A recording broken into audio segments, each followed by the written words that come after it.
Hello Stampers, Kelly Acheson at stampabove.com coming to you from Menasha, Wisconsin. Today we're going to play with some embossing folders. Now I know this technique has been around for a while, but I don't think I've ever done it, and I just kind of came up on it and I thought, oh my goodness, I really need to share this with all of you. So I thought it was perfect for my Wait, what? Wednesday tip video today. So what I'm going to do is I've just got a 4 by 5 1/4 inch sheet of cardstock here. This happens to be Mango Melody. This would be like a card front. I'm going to bring in my Big Shot and show you some really cool things to do with this. Now, our Subtles embossing folder gives you the coolest texture on your cardstock. It makes it look like linen paper. So first of all, if you don't have one of those and you don't have a Stampin' Up! Demonstrator, hop on over to my blog, and I'll give that to you in just a second, the address, and get yourself one, because this is an amazing embossing folder. This is one of our dynamic embossing folders, so when you use it with your Big Shot, you're of course going to have the top platform off so you see the embossing folder. And then you don't put a cutting plate down. Because this is so thick, you just need one single cutting plate on top of your platform. Make sure that those edges are tucked into your Big Shot.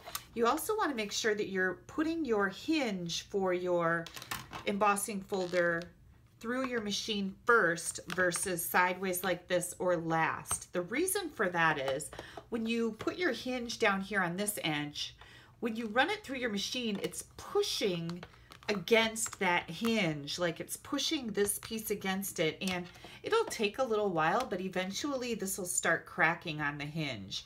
You always want to run your hinge through first. It gives it all good even pressure right away, and then the pressure is off of that hinge once you get past the bump. Okay, cardstock is in my Subtles embossing folder.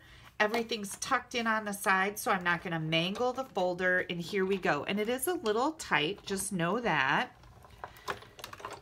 So once we get this through here, oh, this is just so pretty.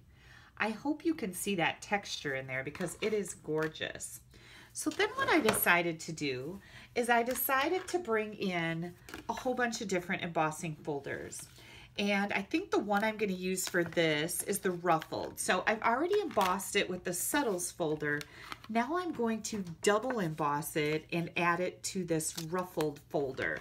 This also is one of our dynamic folders, so you just need one cutting plate on top.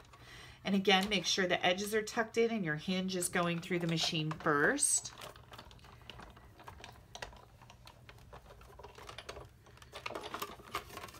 And then look at that. This is ruffles, and then you've also got that texture from the Subtles embossing folder. So the big tip I can give you about this is you want to use a folder that's kind of got a subtle embossed image, okay? This is for the best results. And then you can run it through on any of our other folders. And I happen to have a big selection here that I did. This is Highland Heather, and again, I used the Subtles embossing folder with our polka dot embossing folder second. Oh, another tip, run the Subtles through first and then your bigger folder second. I think that if you were to put polka dots on here and then put it through the Subtle folder, you would kind of smash all the polka dots, because this, I don't know, it has a lot more surface touching than, let me get this open, scattered around polka dots where we have a lot of flat space. I hope that makes sense. So I think that'll work better. But look at this, isn't that pretty? You've got the look of linen paper now with the polka dots. And then I did our sequins on some lemon lime twist, and look at the linen paper look with the sequin embossed folder. I thought that was really cool looking. And next I did our tufted folder second after I did that Subtles folder on some Coastal Cabana. Isn't that a pretty selection of spring colors? And next I did the ruffled again second after I did the Subtles embossing folder. So this opens up a whole new wide world of ideas, at least in my head. I hope it does for you too. Now, I have a blog hop tomorrow on Thursday, and our theme is Spring Fling. So I chose these colors because they look like spring and they make me happy. And as you can tell, I've got my nails painted for spring. I'm ready to roll with the spring thing here in Wisconsin. Today it was 70 degrees. On Wednesday, we're getting a snowstorm. Thank you very much, Mother Nature. That's one of the risks that we take living in this crazy state where the weather can go from one extreme to the other so quickly. So Thursday, Spring Fling is our theme for the One Stamp at a Time blog hop.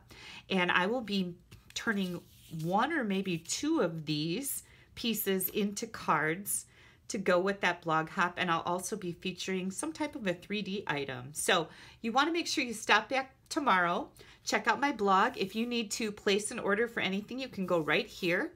I have an online ordering button in the right-hand column, and you'll always find the current host code to use with your order. If it's under $150, you'll get some special perks from me when you use the code.